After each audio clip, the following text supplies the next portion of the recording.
Hello, bachcho. Let's see the question. The question says some gas Cp by Cv that is equals to 1.25 follows the cycle ABCDA. जो cycle आपको दे रखी है that is shown in the figure.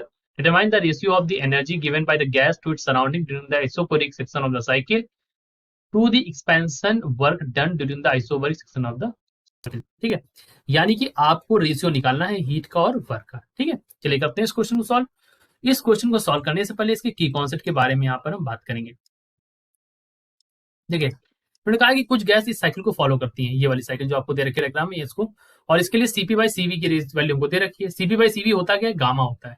Cp by Cv क्या होता है? Gamma. ठीक है, तो की कॉन्सेप्ट में अगर मैं बताऊं तो अगर हम मानते हैं कि लेट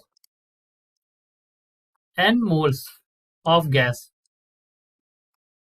फॉलोज साइकिल, क्या साइकिल आपको दे रखी है? ABCDA, ये साइकिल दे रखी है.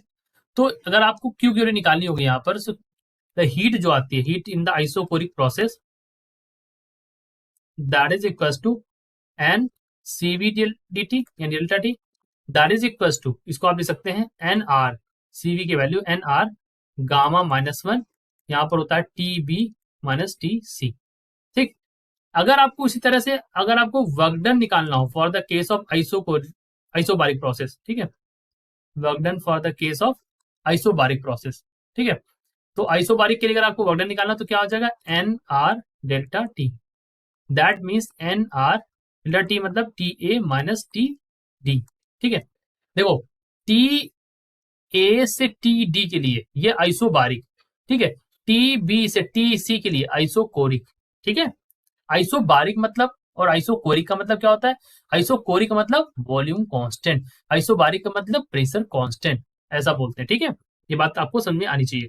अभी आप इसको लिख सकते हैं T A minus T D, that is also equal to n R T B minus T C. ठीक है, ये दोनों ही यहां पर लिख सकते हैं, दोनों बराबर होंगे. अब अगर ये हमारा n R T B minus T C के बराबर है तो देखिए यहां पर इसको बहुत इजिली कर सकते हैं. N R T B minus T C, यहां पर ये जो लिखा हुआ है दिस टर्म, ये भी क्या लिखा हुआ है? N R T B minus T C. अगर ये इतना जो पार्ट जो मैं डॉटेड में किया हुआ है, अगर यही किसके बराबर हो जाएगा? ये वर्क डन के बराबर हो जाएगा. तो आपको अगर रेशियो निकालना है तो हम कह सकते हैं द रिक्वायर्ड रेशियो.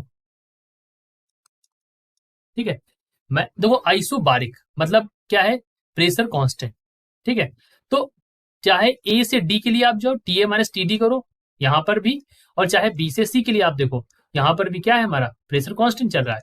तो यहां पर देख लीजिए आइसोकोरिक मतलब वॉल्यूम कांस्टेंट, तो वॉल्यूम कांस्टेंट कहां दिखाई दे रहा है? सिर्फ इसने में. क्यों? क्योंकि देखिए वॉल्यूम है ना, तो कितने में वॉल्यूम कांस्टेंट? सिर्फ इस वाले पोर्शन में, बी से सी वाले पोर्शन में ही वॉल्यूम कांस्टेंट है. राइट, ये आपको यहां से इसमें समझ में आ जाएगा जब आप इसको देखोगे.